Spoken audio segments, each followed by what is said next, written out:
Karrot, a free community-based local marketplace where you can buy, sell, or even grab free stuff from people right in your neighborhood. Whether it's home decor, baby gear, gadgets, or everyday essentials, Karrot has a bit of everything. And the best part? No listing fees at all. But the big question a lot of people have is Karrot actually legit? Stick around till the end, because we're diving into the good, the not so good, and whether it's really worth your time. Let's start with the positives. First up, yes, the Karrot app is available on both the Google Play Store and the Apple App Store. That might seem basic, but it's actually a good sign.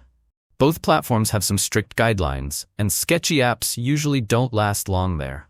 So Karrot passing that test is already a plus. Also, Karrot is pretty transparent. They provide legit contact details like an email, phone number, and even a physical address. That might not seem exciting, but it's super important. If something goes wrong, at least you know there's a real way to reach out.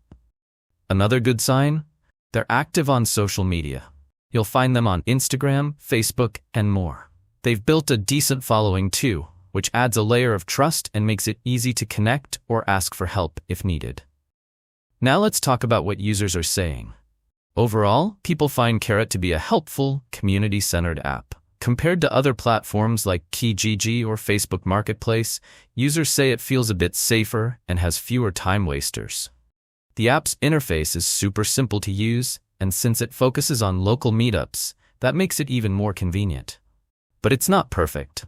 Some folks mention that the user base can be a bit small, depending on where you live. That means fewer listings in some areas.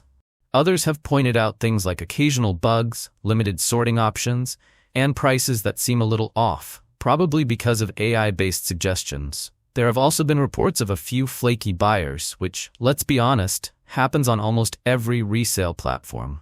Despite these minor issues, people really appreciate Karrot's review system and its efforts to keep things trustworthy. It's a pretty solid option for local buying and selling, especially if more people in your area are using it. So, is Karrot legit? Yes, it definitely is. It's safe, community-focused, and doesn't charge you for listing items. If you're into simple, local buying and selling, without all the hassle, it's worth checking out. Thanks for sticking around till the end. If you found this helpful, don't forget to hit that subscribe button for more updates and reviews like this.